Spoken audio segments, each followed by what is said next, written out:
किस तरह की रणनीति लैके आई है सरकार और हालात अज दे तुसीं किवें वेखदे हो?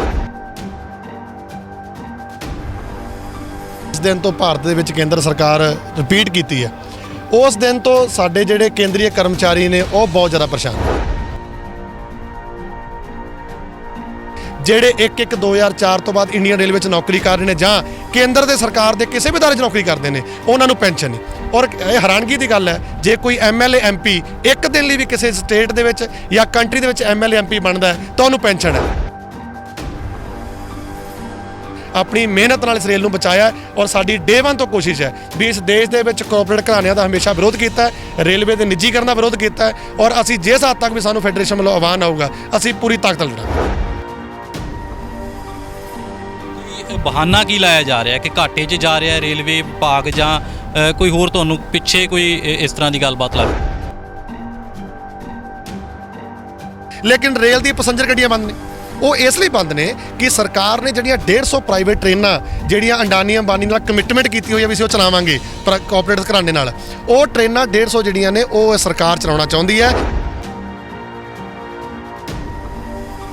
ਸਾਡੇ 'ਚ ਐਫੀਸ਼ੀਐਂਸੀ ਦੀ ਕੋਈ ਕਮੀ ਨਹੀਂ, ਡੈਡੀਕੇਸ਼ਨ 'ਚ ਕੋਈ ਕਮੀ ਨਹੀਂ, ਸਿਰਫ ਸਰਕਾਰ ਦੀ ਸੋਚ 'ਚ ਕਮੀ ਹੈ।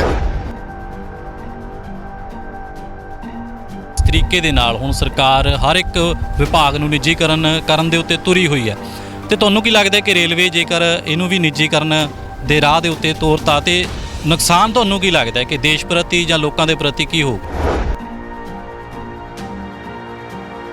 ਅੱਜ ਰੇਲਵੇ ਨੂੰ ਜੇ ਵਿੱਚੋਂ ਕੱਢ ਦਈਏ ਤਾਂ ਕੋਈ ਐਸਾ ਵਿਭਾਗ ਨਹੀਂ ਹੈਗਾ ਚਾਹੇ ਉਹ ਸਟੇਟ ਦਾ ਚਾਹੇ ਸੈਂਟਰ ਦਾ ਕਿ ਜੋ ਕਿਸੇ ਨੂੰ ਜੌਬ ਦੇ ਸਕਦਾ ਹੋਵੇ। ਮੈਂ ਤਾਂ ਇਹ ਗੱਲ ਕਹੂੰਗਾ ਕਿ ਨਿੱਜੀਕਰਨ ਨਾਲ ਸਿਰਫ ਤੇ ਸਿਰਫ ਅੰਡਾਨੀ ਅੰਬਾਨੀ ਦੇ ਘਰ ਭਰਨਗੇ, ਇਹ ਦੇਸ਼ ਤਰੱਕੀ ਕਰਨ ਵਾਲਾ ਨਹੀਂਗਾ। ਖਾਸ ਕਰਕੇ ਰੇਲਵੇ ਦੇ ਉੱਪਰ ਸਰਕਾਰ ਨੂੰ ਧਿਆਨ ਦੇ ਕੇ ਰੇਲਵੇ 'ਚ ਪੈਸਾ ਇਨਵੈਸਟ ਕਰਨਾ ਪੜੇਗਾ, ਨਾ ਕਿ ਤੁਸੀਂ ਜਿਹੜੇ ਅੰਡਾਨੀ ਅੰਬਾਨੀ ਨੇ ਉਹਨਾਂ ਨੂੰ ਪ੍ਰਮੋਟ। ਜਿਸ ਤਰੀਕੇ ਨਾਲ ਚੱਲ ਰਿਹਾ ਇਹ ਅੰਡਾਨੀ ਅੰਬਾਨੀ ਸੱਚ ਇਹ ਦੇਸ਼ ਵਿਕ ਜਾਏਗਾ ਤਾਂ ਇਹ ਮੈਨੂੰ ਲੱਗਦਾ ਕਿ ਗੁਲਾਮੀ ਨਾਲੋਂ ਵੱਧ ਬੇਕਾਰ ਨਹੀਂ ਹੋ ਸਕਦਾ।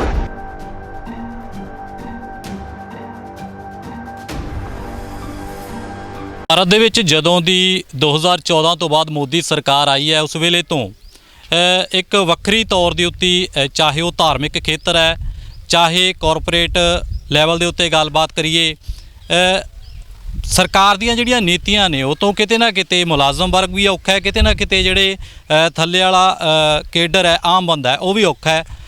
ਅੱਜ ਅਸੀਂ ਗੱਲਬਾਤ ਕਰਾਂਗੇ, ਸਾਡੇ ਨਾਲ ਮੌਜੂਦ ਨੇ NRMU ਰੇਲਵੇ ਯੂਨੀਅਨ ਦੇ ਪ੍ਰਧਾਨ ਜਗਦੀਪ ਸਿੰਘ ਕਾਲੋਂ, ਉਹਨਾਂ ਦੇ ਨਾਲ ਗੱਲਬਾਤ ਕਰਦੇ ਹਾਂ। ਸਭ ਤੋਂ ਪਹਿਲਾਂ ਉਹਨਾਂ ਦਾ ਸਵਾਗਤ ਕਰ ਲੈਂਦੇ ਹਾਂ। ਸਰ ਸਭ ਤੋਂ ਪਹਿਲਾਂ ਸਵਾਗਤ ਹੈ ਤੁਹਾਡਾ। ਬਹੁਤ ਬਹੁਤ ਧੰਨਵਾਦ ਜੀ ਤੁਹਾਡਾ ਤੇ ਤੁਹਾਡੀ ਪੂਰੀ ਟੀਮ ਦਾ। ਕੀ ਲੱਗਦਾ ਹੈ ਕਿ ਜਿਸ ਤਰੀਕੇ ਦੇ ਨਾਲ ਸਰਕਾਰ ਦੇ ਵੱਲੋਂ ਜਦੋਂ ਮੋਦੀ ਸਰਕਾਰ ਆਈ ਸੀ ਤਾਂ ਇੱਕ ਲਹਿਰ ਬਣਾਈ ਗਈ ਸੀਗੀ ਘਰ ਘਰ ਮੋਦੀ ਹਰ ਹਰ ਮੋਦੀ, ਇਸ ਤਰ੍ਹਾਂ ਦੇ ਨਾਅਰੇ ਮੀਡੀਆ ਦੇ ਵੱਲੋਂ ਵੀ ਦਿੱਤੇ ਗਏ, ਤੁਹਾਨੂੰ ਕੀ ਲੱਗਦਾ ਹੈ ਕਿ ਕਿਸ ਤਰ੍ਹਾਂ ਦੀ ਰਣਨੀਤੀ ਲੈ ਕੇ ਆਈ ਹੈ ਸਰਕਾਰ ਔਰ ਹਾਲਾਤ ਅੱਜ ਦੇ ਤੁਸੀਂ ਕਿਵੇਂ ਵੇਖਦੇ ਹੋ? ਦੇਖੋ ਜੀ, ਕੇਂਦਰ ਸਰਕਾਰ ਜਿਸ ਦਿਨ ਤੋਂ ਭਾਰਤ ਦੇ ਵਿੱਚ ਕੇਂਦਰ ਸਰਕਾਰ ਰਿਪੀਟ ਕੀਤੀ ਹੈ ਉਸ ਦਿਨ ਤੋਂ ਸਾਡੇ ਜਿਹੜੇ ਕੇਂਦਰੀ ਕਰਮਚਾਰੀ ਨੇ ਉਹ ਬਹੁਤ ਜ਼ਿਆਦਾ ਪਰੇਸ਼ਾਨ ਨੇ। ਔਰ ਜੇ ਮੈਂ ਇਕੱਲੀ ਗੱਲ ਰੇਲਵੇ ਦੀ ਕਰਾਂ ਤਾਂ ਮੈਂ ਨਾਰਦਰਨ ਰੇਲਵੇ ਮੈਨਸ ਯੂਨੀਅਨ ਦਾ ਪ੍ਰਧਾਨ ਹੋਣ ਦੇ ਨਾਤੇ ਅਸੀਂ ਡੇ 1 ਤੋਂ ਬਹੁਤ ਸਾਰੇ ਕੋਰ ਇਸ਼ੂਜ਼ ਜਿਹੜੇ ਨੇ ਜਿਨ੍ਹਾਂ ਦੇ ਵਿੱਚ NPS, ਰੇਲਵੇ ਦਾ ਨਿੱਜੀਕਰਨ ਔਰ ਬਹੁਤ ਸਾਰੇ ਜਿਹੜੇ ਇਸ਼ੂਜ਼ ਨੇ ਉਹਨਾਂ ਦੇ ਉੱਪਰ ਅਸੀਂ ਦਿਨ ਰਾਤ ਸਾਡੀ ਜਿਹੜੀ all India railway men's federation ਔਰ ਨਾਰਦਰਨ ਰੇਲਵੇ ਮੈਨਸ ਯੂਨੀਅਨ ਲਗਾਤਾਰ ਸੰਘਰਸ਼ ਕਰ ਰਹੀ ਹੈ। ਔਰ ਇਸ ਦੇਸ਼ ਦੇ ਵਿੱਚ 1960, 1968, 74 ਦੇਸ਼ ਦੇ ਵਿੱਚ 3 ਹੜਤਾਲਾਂ ਜਿਹੜੀਆਂ ਹੋਈਆਂ ਉਹ ਪਿਓਰਲੀ ਰੇਲਵੇ ਇੰਪਲਾਈਜ਼ ਨੇ ਕੀਤੀਆਂ, ਆਲ ਇੰਡੀਆ ਰੇਲਵੇ ਫੈਡਰੇਸ਼ਨ ਦੇ ਸਾਥੀਆਂ ਨੇ ਕੀਤੀਆਂ।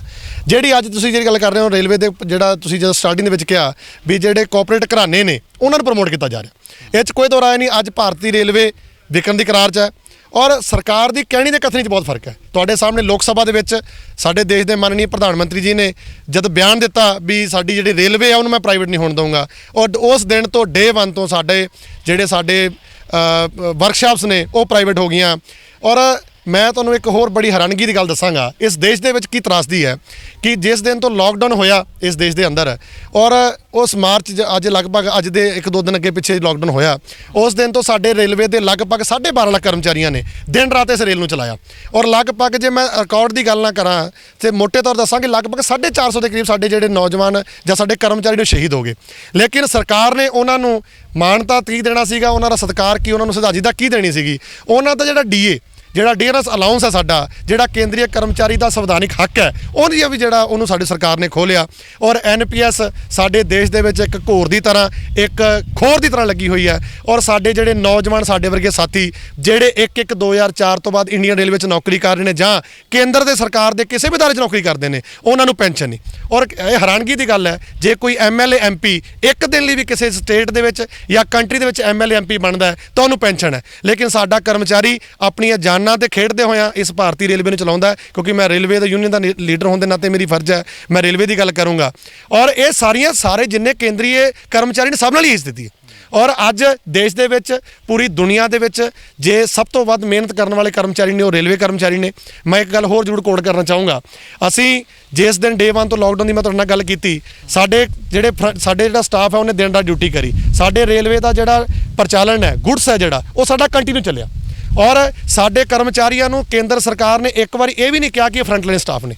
ਔਰ ਮੈਂ ਤੁਹਾਨੂੰ ਫਿਰ ਇਹ ਗੱਲ ਕਹਿਣਾ ਚਾਹੁੰਦਾ ਕਿ ਕੇਂਦਰ ਸਰਕਾਰ ਨੂੰ ਇਹ ਗੱਲ ਸਮਝਣੀ ਪਵੇਗੀ ਕਿ ਕੇਂਦਰੀ ਕਰਮਚਾਰੀ ਆਪਣਾ ਹੱਕ ਲੈਣਾ ਜਾਣਦੇ ਨੇ। All India railwaymen's federation, northern railwaymen's union ਨੇ ਆਪਣੀ ਤਾਕਤ ਨਾਲ, ਆਪਣੀ ਮਿਹਨਤ ਨਾਲ ਇਸ ਰੇਲ ਨੂੰ ਬਚਾਇਆ। ਔਰ ਸਾਡੀ ਡੇ 1 ਤੋਂ ਕੋਸ਼ਿਸ਼ ਹੈ ਵੀ ਇਸ ਦੇਸ਼ ਦੇ ਵਿੱਚ ਕਾਰਪੋਰੇਟ ਘਰਾਣਿਆਂ ਦਾ ਹਮੇਸ਼ਾ ਵਿਰੋਧ ਕੀਤਾ ਹੈ, ਰੇਲਵੇ ਦੇ ਨਿੱਜੀਕਰਨ ਦਾ ਵਿਰੋਧ ਕੀਤਾ ਹੈ। ਔਰ ਅਸੀਂ ਜਿਸ ਹੱਦ ਤੱਕ ਵੀ ਸਾਨੂੰ ਫੈਡਰੇਸ਼ਨ ਵੱਲੋਂ ਆਹਵਾਨ ਆਊਗਾ, ਅਸੀਂ ਪੂਰੀ ਤਾਕਤ ਨਾਲ ਲੜਾਂਗੇ। ਕੀ ਬਹਾਨਾ ਕੀ ਲਾਇਆ ਜਾ ਰਿਹਾ ਕਿ ਘਾਟੇ 'ਚ ਜਾ ਰਿਹਾ ਰੇਲਵੇ ਵਿਭਾਗ, ਜਾਂ ਕੋਈ ਹੋਰ ਤੁਹਾਨੂੰ ਪਿੱਛੇ ਕੋਈ ਇਸ ਤਰ੍ਹਾਂ ਦੀ ਗੱਲਬਾਤ ਲੱਗਦੀ ਹੈ? ਬਿਲਕੁਲ ਸਹੀ ਸਵਾਲ ਹੈ ਤੁਹਾਡਾ ਜੀ।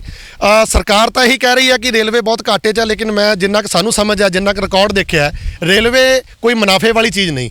ਰੇਲਵੇ ਸਿਰਫ ਗਰੀਬ ਜਿਹੜੀ ਸਾਡੀ ਆਮ ਜਨਤਾ ਆ, ਉਹਨਾਂ ਨੂੰ ਇੱਕ ਜਗ੍ਹਾ ਤੋਂ ਦੂਜੀ ਜਗ੍ਹਾ ਤੇ ਲਿਜਾਣ ਲਈ ਬਹੁਤ ਸਸਤੇ ਕਿਫਾਇਤੀ ਦਰਾਂ ਦੇ ਵਿੱਚ ਸਾਡਾ ਗੁੱਡਸ ਇੱਕ ਜਗ੍ਹਾ ਦੂਜੀ ਜਗ੍ਹਾ ਤੇ ਲਿਜਾਣ ਲਈ ਰੇਲਵੇ ਬਣੀ। ਔਰ ਜਿਹੜੀ ਗੱਲ ਤੁਸੀਂ ਕਹਿ ਰਹੇ ਹੋ ਬਿਲਕੁਲ ਸਹੀ ਹੈ। ਰੇਲਵੇ ਦੀ ਸਰਕਾਰ ਦੀ ਮਨਸ਼ਾ ਕੀ, ਅੱਜ ਪੂਰੀ ਦੁਨੀਆ ਖੁੱਲੀ ਹੋਈ ਹੈ, ਵੱਡੀਆਂ ਰੈਲੀਆਂ ਹੋ ਰਹੀਆਂ ਨੇ, ਵੱਡੇ ਤੁਹਾਡੇ ਸਿਸਟਮ ਚੱਲ ਰਿਹਾ, ਜਹਾਜ਼ ਚੱਲ ਰਹੇ ਨੇ, ਲੇਕਿਨ ਰੇਲ ਦੀ ਪੈਸੰਜਰ ਗੱਡੀਆਂ ਬੰਦ ਨੇ। ਉਹ ਇਸ ਲਈ ਬੰਦ ਨੇ ਕਿ ਸਰਕਾਰ ਨੇ ਜਿਹੜੀਆਂ 150 ਪ੍ਰਾਈਵੇਟ ਟ੍ਰੇਨਾਂ ਜਿਹੜੀਆਂ ਅੰਡਾਨੀ ਅੰਬਾਨੀ ਨਾਲ ਕਮਿਟਮੈਂਟ ਕੀਤੀ ਹੋਈ ਹੈ ਵੀ ਅਸੀਂ ਉਹ ਚਲਾਵਾਂਗੇ ਕੋਆਪਰੇਟਿਵ ਘਰਾਣੇ ਨਾਲ, ਉਹ ਟ੍ਰੇਨਾਂ 150 ਜਿਹੜੀਆਂ ਨੇ ਉਹ ਸਰਕਾਰ ਚਲਾਉਣਾ ਚਾਹੁੰਦੀ ਹੈ। ਉਹਨਾਂ ਦੇ ਟਾਈਮ ਐਡਜਸਟ ਕਰਨਾ ਚਾਹੁੰਦੀ ਹੈ। ਵੱਡੇ ਜਿਹੜੇ ਬੁੱਧੀਜੀਵੀ ਨੇ ਉਹਨਾਂ ਦੀ ਡਿਊਟੀ ਲਾ ਰੱਖੀ ਹੈ ਕਿ ਤੁਸੀਂ ਕਿਸੇ ਨਾ ਕਿਸੇ ਤਰੀਕੇ 150 ਜਿਹੜੀਆਂ ਪ੍ਰਾਈਵੇਟ ਟ੍ਰੇਨਾਂ ਨੇ। ਮੈਂ ਅੱਜ ਕੱਲ੍ਹ ਔਨ ਰਿਕਾਰਡ ਕਹਿ ਰਿਹਾ ਕਿ ਸਾਡੇ ਕਰਮਚਾਰੀਆਂ ਦੇ ਕੰਮ ਦੇ ਵਿੱਚ ਕੋਈ ਕਮੀ ਨਹੀਂ, ਸਾਡੇ 'ਚ ਐਫੀਸ਼ੀਐਂਸੀ ਦੀ ਕੋਈ ਕਮੀ ਨਹੀਂ, ਡੈਡੀਕੇਸ਼ਨ 'ਚ ਕੋਈ ਕਮੀ ਨਹੀਂ, ਸਿਰਫ ਸਰਕਾਰ ਦੀ ਸੋਚ 'ਚ ਕਮੀ ਹੈ। ਜੇ ਸਰਕਾਰ ਸੋਚ ਚੰਗੀ ਨਾਲ ਕੰਮ ਕਰੇ, ਪੋਜ਼ਿਟਿਵ ਤਰੀਕੇ ਨਾਲ ਕੰਮ ਕਰੇ, ਤੇ ਇਹੀ ਭਾਰਤੀ ਰੇਲਵੇ, ਜੇ ਸਾਡੇ ਲਗਭਗ 12 ਲੱਖ ਕਰਮਚਾਰੀ ਕੰਮ ਕਰ ਰਿਹਾ, ਸਾਨੂੰ ਚੰਗੇ ਟੂਲ, ਚੰਗੇ ਸਾਨੂੰ ਜਿਹੜੇ ਸਿਸਟਮ ਮਿਲੇ ਤਾਂ ਅਸੀਂ ਇਸ ਰੇਲ ਨੂੰ ਹੋਰ ਬਿਹਤਰ ਚਲਾ ਸਕਦੇ ਹਾਂ। ਸਾਨੂੰ ਪ੍ਰਾਈਵੇਟ ਕੋਆਪਰੇਟ ਕਰਾਉਣ ਦੀ ਕੋਈ ਜ਼ਰੂਰਤ ਨਹੀਂ। ਜੇ ਕਰਮਚਾਰੀਆਂ ਦੀ ਤਨਖਾਹ ਦੀ ਆਪਾਂ ਗੱਲ ਛੱਡ ਦੀ ਇੱਕ ਪਾਸੇ ਕਰ ਲਈਏ, ਜੇ ਇਕਵਿਪਮੈਂਟਸ ਦੀ ਗੱਲ ਆਉਂਦੀ ਹੈ, ਚਾਹੇ ਉਹ ਰੇਲ ਦੇ ਡੱਬੇ ਨੇ, ਇੰਜਣ ਨੇ, ਜਾਂ ਅਸੀਂ ਦੇਖਦੇ ਹਾਂ ਕਿ ਜਿਹੜੀਆਂ ਰੇਲਵੇ ਲਾਈਨਸ ਵਿਛੀਆਂ ਹੋਈਆਂ ਨੇ, ਉਹ ਤਾਂ ਕਹਿ ਰਹੇ ਆ ਕਿ ਅੰਗਰੇਜ਼ਾਂ ਦੇ ਵੇਲੇ ਦੀਆਂ ਜਿਹੜੀਆਂ ਉਸ ਵੇਲੇ ਦੀਆਂ ਲਾਈਨਾਂ ਵਿਛੀਆਂ ਹੋਈਆਂ ਨੇ, ਬਹੁਤਾ ਜ਼ਿਆਦਾ ਇਹਨਾਂ ਚੀਜ਼ਾਂ ਦੇ ਉੱਤੇ ਰੱਖ ਰਖਾਵ ਤੇ ਥੋੜ੍ਹਾ ਬਹੁਤਾ ਖਰਚਾ ਆ ਰਿਹਾ, ਪਰ ਜਿਹੜੀਆਂ ਚੀਜ਼ਾਂ ਇਹਦੇ ਵਿੱਚ ਨਵੇਂ ਤੌਰ ਦੇ ਉੱਤੇ ਭਰਤੀ ਕਰਨੀ ਚਾਹੀਦੀਆਂ ਸੀ ਉਹ ਨਹੀਂ ਹੋਈਆਂ। ਸਿਰਫ ਇੱਕ ਮੁਲਾਜ਼ਮਾਂ ਦੀਆਂ ਤਨਖਾਹਾਂ ਦੀ ਆਪਾਂ ਗੱਲਬਾਤ ਕਰੀਏ ਤਾਂ ਇੱਕ ਮੁਲਾਜ਼ਮਾਂ ਦੀ ਤਨਖਾਹਾਂ ਨੂੰ ਦੇਖ ਕੇ ਹੀ ਕਹਿ ਰਹੇ ਆ ਕਿ ਘਾਟੇ 'ਚ ਜਾ ਰਿਹਾ। ਨਹੀਂ ਜੀ, ਇੱਦਾਂ ਦਾ ਕੋਈ ਗੱਲ ਨਹੀਂ ਹੈਗੀ। 1991 ਤੋਂ ਇਸ ਦੇਸ਼ ਦੇ ਵਿੱਚ ਭਾਰਤੀ ਰੇਲਵੇ 'ਚ ਕੋਈ ਭਰਤੀ ਨਹੀਂ ਹੋਈ। ਔਰ ਇਹ ਗੱਲ ਜੇ ਕਿਤੇ ਆਈ ਹੈ ਤਾਂ ਬਹੁਤ ਨਿੰਦਰਯੋਗ ਗੱਲ ਹੈ। ਸਾਡੇ ਜਿਹੜੇ RCF ਕਪੂਰਥਲਾ ਹੋ ਗਿਆ, DMW ਪਟਿਆਲਾ ਹੋ ਗਿਆ, ਜਾਂ ਹੋਰ ਜਿੱਥੇ ਜਿਹੜੇ ਸਾਡੇ ਪੁਰਜੇ ਬਣਦੇ ਨੇ ਜਾਂ ਕੋਈ ਹੋਰ ਸਿਸਟਮ ਬਣਦਾ, ਸਾਡੇ 'ਚ ਕੋਈ ਕਮੀ ਨਹੀਂ। ਅਸੀਂ ਹੁਣ ਵੀ ਬਹੁਤ ਹਾਈ ਐਫੀਸ਼ੀਐਂਸੀ ਵਾਲੇ ਡੱਬੇ ਬਣਾਏ ਨੇ, ਔਰ ਇਸ ਐਪਰੀਸ਼ੀਏਸ਼ਨ ਪ੍ਰਧਾਨ ਮੰਤਰੀ ਸਾਹਿਬ ਨੇ ਵੀ ਕੀਤਾ, ਰੇਲ ਮੰਤਰੀ ਸਾਹਿਬ ਨੇ ਵੀ ਕੀਤਾ, ਔਰ ਲੋਕ ਸਭਾ ਦੇ ਵਿੱਚ ਵੀ ਐਪਰੀਸ਼ੀਏਸ਼ਨ ਮਿਲੀ ਹੈ। ਔਰ ਮੈਂ ਦੁਬਾਰਾ ਫਿਰ ਕਹਿਣਾ ਕਿ ਸਾਡੇ ਕਰਮਚਾਰੀਆਂ 'ਚ ਕਿਸੇ ਤਰ੍ਹਾਂ ਦੀ ਕਮੀ ਨਹੀਂ ਹੈਗੀ, ਪਰ ਸਾਡੀਆਂ ਜਿਹੜੀਆਂ ਜਾਇਜ਼ ਮੰਗਾਂ ਨੇ, ਜਿਨ੍ਹਾਂ 'ਚੋਂ ਸਾਡਾ NPS ਵੀ ਸਾਡੀ ਜਿਹੜੀ ਸਭ ਤੋਂ ਮੁੱਖ ਮੰਗ ਹੈ ਵੀ ਜਿਹੜਾ ਨੌਜਵਾਨ ਕੈਡਰ ਹੈ ਕਿ 2004 ਤੋਂ ਬਾਅਦ ਅੱਜ ਭਾਰਤੀ ਰੇਲ ਵਿੱਚ ਲਗਭਗ 6 ਲੱਖ ਕਰਮਚਾਰੀ ਨੌਕਰੀ ਕਰ ਰਿਹਾ, ਉਹਨਾਂ ਨੂੰ ਪੁਰਾਣੀ ਪੈਨਸ਼ਨ ਸਕੀਮ ਦੇ ਤਹਿਤ ਬਹਾਲੀ ਹੋਣੀ ਚਾਹੀਦੀ ਹੈ, NPS ਸਕ੍ਰੈਪ ਹੋਣੀ ਚਾਹੀਦੀ ਹੈ।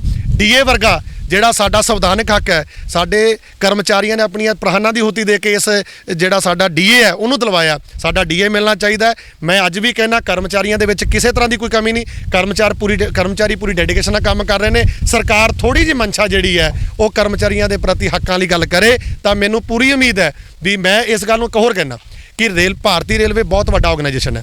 ਸਾਡੇ ਜੇ ਮੈਂ ਸਪੋਰਟਸ ਦੀ ਗੱਲ ਕਰਾਂ, ਮੈਂ ਇਕੱਲੀ ਸਪੋਰਟਸ ਦੀ ਗੱਲ ਕਰਾਂ ਤਾਂ ਵਰਲਡ ਦੇ ਵਿੱਚ ਸਾਡੇ ਜਿਹੜੇ ਰੇਲਵੇ ਦੇ ਕਰਮਚਾਰੀ ਨੇ ਜਾਂ ਰੇਲਵੇ ਦੇ ਸਾਡੇ ਪਲੇਅਰ ਨੇ, ਉਹਨਾਂ ਨੇ ਦੁਨੀਆ ਦੇ ਵਿੱਚ ਨਾਮ ਕਮਾਇਆ।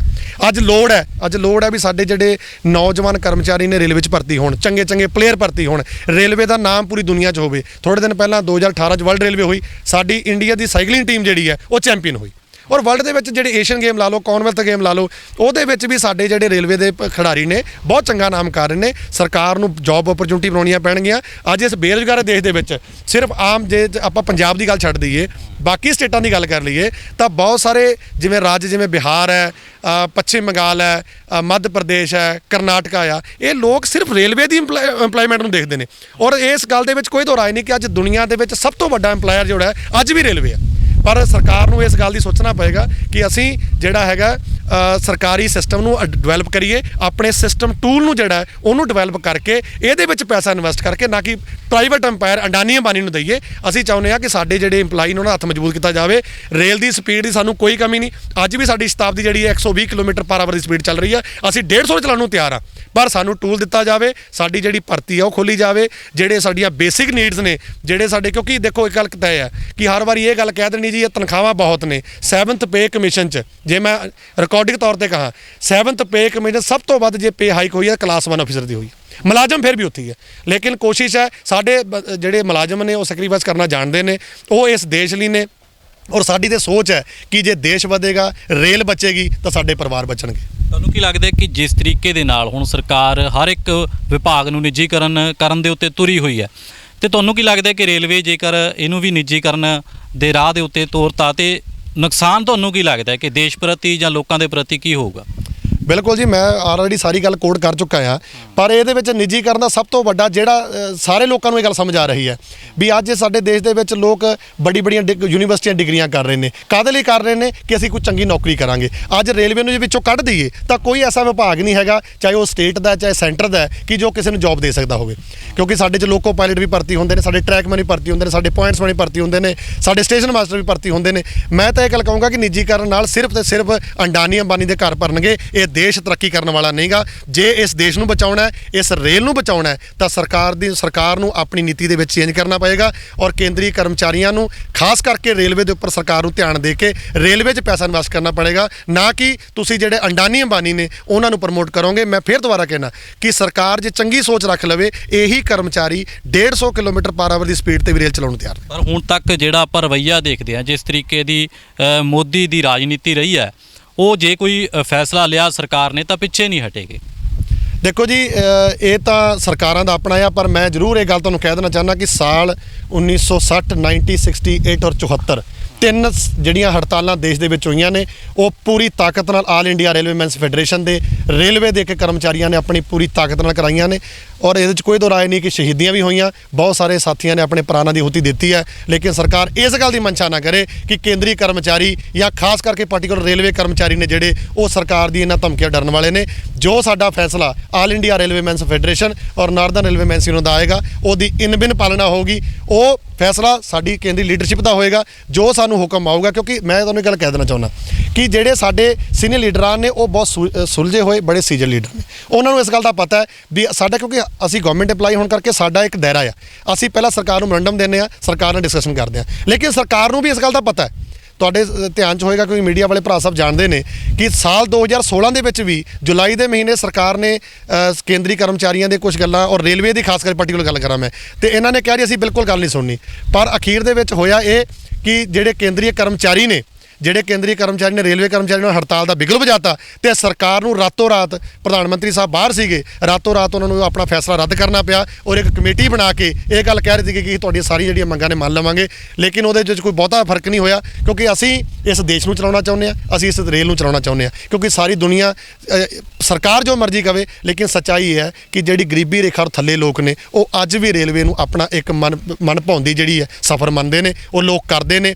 ਜਿਹੜਾ ਅੱਜ ਤੁਹਾਡੇ ਸਾਹਮਣੇ ਸਟੇਸ਼ਨਾਂ ਦਾ ਬੁਰਾ ਹਾਲ ਹੈ, ਜਿਹੜੇ 50-50 ਰੁਪਏ ਐਂਟਰੀ ਫੀਸ ਸਟੇਸ਼ਨਾਂ ਦੀ ਕਰਤੀ। ਅੱਜ ਚੰਡੀਗੜ੍ਹ ਵਰਗੇ ਵੱਡੇ ਸਟੇਸ਼ਨ ਜਿਹੜੇ ਨੇ ਉਹ ਕੋਆਪਰੇਟ ਘਰਾਣੇ ਦੇ ਦਿੱਤੇ ਗਏ, ਇੰਪਲਾਈ ਦਿਨ ਨਾਲ ਘਟ ਰਹੇ ਨੇ। ਔਰ ਸਰਕਾਰ, ਇਹ ਪਤਾ ਨਹੀਂ ਕਿਸ ਗੱਲ ਦੀ ਸੋਚ ਹੈ, ਇਹ ਸਰਕਾਰ ਦੇ ਉੱਪਰ ਹੈ। ਲੇਕਿਨ ਅਡਾਨੀ ਅੰਬਾਨੀ ਇਸ ਦੇਸ਼ ਨੂੰ ਜਿਸ ਤਰੀਕੇ ਨਾਲ ਚੱਲ ਰਿਹਾ, ਇਹ ਅਡਾਨੀ ਅੰਬਾਨੀ ਦਾ ਇਹ ਦੇਸ਼ ਵਿਕ ਜਾਏਗਾ ਤਾਂ ਇਹ ਮੈਨੂੰ ਲੱਗਦਾ ਕਿ ਗੁਲਾਮੀ ਨਾਲੋਂ ਵੱਧ ਬੇਕਾਰ ਨਹੀਂ ਹੋ ਸਕਦਾ। ਬਹੁਤ ਬਹੁਤ ਧੰਨਵਾਦ। ਸੋ ਮੁਲਾਜ਼ਮ ਵਰਗ ਕਿਤੇ ਨਾ ਕਿਤੇ ਔਖਾ ਹੈ। ਜਿਸ ਤਰੀਕੇ ਦੇ ਨਾਲ ਸਰਕਾਰ ਜਦੋਂ ਦੀ ਆਈ ਹੈ ਉਸ ਤੋਂ ਬਾਅਦ ਜਿਹੜੇ ਕਾਰਪੋਰੇਟ ਘਰਾਣਿਆਂ ਨੂੰ ਫਾਇਦੇ ਦੇਣ ਦੀ ਗੱਲਬਾਤ ਚੱਲ ਰਹੀ ਹੈ, ਅੰਡਾਨੀਆਂ ਅੰਬਾਨੀਆਂ ਨੂੰ। ਇੱਕ ਪਾਸੇ ਆਪਾਂ ਦੇਖਦੇ ਹਾਂ ਕਿ ਮੁਲਾਜ਼ਮ ਵਰਗ ਔਖਾ ਹੈ, ਦੂਸਰੇ ਪਾਸੇ ਜਿਹੜਾ ਹੈਗਾ ਜਿਹੜਾ ਖੇਤੀ ਕਿੱਤਾ ਹੈ, ਪੰਜਾਬ ਦਾ ਜਿਹੜਾ ਮੁੱਖ ਕਿੱਤਾ ਹੈ, ਪੰਜਾਬ ਹਰਿਆਣਾ ਦਾ ਔਰ ਬਾਕੀ ਸੂਬਿਆਂ ਦੇ ਵਿੱਚ ਜਿਹੜੇ ਕਿਸਾਨ ਆ ਉਹਨਾਂ ਦੀਆਂ ਜ਼ਮੀਨਾਂ ਦੇ ਉੱਤੇ ਵੀ ਕਬਜ਼ਾ ਕਰਨ ਦੀ ਕੋਸ਼ਿਸ਼ ਕੀਤੀ ਗਈ ਹੈ ਔਰ ਲਗਾਤਾਰ ਦਿੱਲੀ ਦੇ ਅੰਦਰ ਵੀ ਪ੍ਰੋਟੈਸਟ ਜਿਹੜਾ ਹੈਗਾ ਇਸੇ ਸਰਕਾਰ ਦੇ ਵਿਰੁੱਧ ਚੱਲ ਰਿਹਾ ਹੈ। ਔਰ ਜਦੋਂ 2014 ਤੋਂ ਬਾਅਦ ਸਰਕਾਰ ਆਈ ਸੀ, ਉਸ ਤੋਂ ਬਾਅਦ ਅਸੀਂ ਦੇਖਿਆ ਕਿ ਇੱਕ ਰੰਗ ਦੇ ਵਿੱਚ ਰੰਗਣ ਦੀ ਕੋਸ਼ਿਸ਼ ਕੀਤੀ ਗਈ ਹੈ, ਕਿਤੇ ਨਾ ਕਿਤੇ ਹਿੰਦੂ ਧਰਮ ਜਿਹੜਾ ਹੈਗਾ ਉਹਨੂੰ ਕੱਟੜਵਾਦ ਦੇ ਨਾਲ ਪ੍ਰਚਲਿਤ ਕਰਕੇ ਕਿਤੇ ਨਾ ਕਿਤੇ ਇਸ ਦੇਸ਼ ਨੂੰ ਹਿੰਦੂ ਰਾਸ਼ਟਰ ਬਣਾਉਣ ਦੇ ਉੱਤੇ ਸਰਕਾਰ ਨੇ ਜ਼ੋਰ ਲਾਇਆ। ਉਸ 'ਤੇ ਵੀ ਜਿਹੜੇ ਧਾਰਮਿਕ ਸਾਡੇ ਆਗੂ ਸੀਗੇ ਜਾਂ ਵੱਖ-ਵੱਖ ਧਰਮਾਂ ਦੇ ਜਿਹੜੇ ਆਗੂ ਸੀ ਉਹਨਾਂ ਨੇ ਰੌਲਾ ਰੱਪਾ ਪਾਇਆ। ਹੁਣ ਉਸ ਤੋਂ ਬਾਅਦ ਜਿਹੜਾ ਹੈਗਾ ਇਹ ਕਿਤੇ ਨਾ ਕਿਤੇ ਕਾਰਪੋਰੇਟ ਘਰਾਣਿਆਂ ਨੂੰ ਜਿਹੜਾ ਹੈਗਾ ਉਹ ਫਾਇਦਾ ਦੇਣ ਦੇ ਉੱਤੇ ਤੁਲੇ ਹੋਏ ਨੇ। ਸੋ ਸਰਕਾਰ ਦੇ ਪ੍ਰਤੀ ਗੁੱਸਾ ਹੈ ਕਿਤੇ ਨਾ ਕਿਤੇ, ਪਰ ਜਿਸ ਤਰੀਕੇ ਨਾਲ ਆਪਾਂ ਦੇਖਿਆ ਕਿ ਮੋਦੀ ਦੀ ਜਿਸ ਤਰੀਕੇ ਦੀ ਰਾਜਨੀਤੀ ਹੈ, ਸਰਕਾਰ ਦੀ ਬੀਜੇਪੀ ਦੀ ਜਿਸ ਤਰੀਕੇ ਦੀ ਰਾਜਨੀਤੀ ਹੈ, ਉਹ ਕਿਤੇ ਨਾ ਕਿਤੇ ਅੜੀਅਲ ਰਵੱਈਏ ਦੇ ਉੱਤੇ ਕਿਸਾਨਾਂ ਦੇ ਮੁੱਦੇ ਦੇ ਉੱਤੇ ਵੀ ਲੱਗੀ ਹੋਈ ਹੈ ਔਰ ਮੁਲਾਜ਼ਮਾਂ ਦੇ ਉੱਤੇ ਵੀ ਲੱਗੀ ਹੋਈ ਹੈ। ਸੋ ਉਮੀਦ ਕਰਦੇ ਹਾਂ ਕਿ ਸਰਕਾਰ ਜਿਹੜਾ ਹੈਗਾ ਮੁਲਾਜ਼ਮ ਵਰਗ ਨੂੰ ਵੀ ਸਮਝੇ, ਕਿਤੇ ਨਾ ਕਿਤੇ ਸਾਡੇ ਕਿਸਾਨ ਜਿਹੜੇ ਭਾਈ ਹੈਗੇ ਆ, ਸਾਡੇ ਬਜ਼ੁਰਗ ਹੈਗੇ ਆ, ਉਹ ਜਿਹੜੇ ਦਿੱਲੀ ਦੀਆਂ ਸਰਹੱਦਾਂ ਦੇ ਉੱਤੇ ਬੈਠੇ ਨੇ, ਉਹਨਾਂ ਦੀ ਵੀ ਕਿਤੇ ਨਾ ਕਿਤੇ ਗੱਲਬਾਤ ਸੁਣੇ। ਕੈਮਰਾ ਪਰਸਨ ਜਸਵੀਰ ਹੇਰਾਂ ਦੇ ਨਾਲ ਸਨੀ ਸੁਜਾਪੁਰ।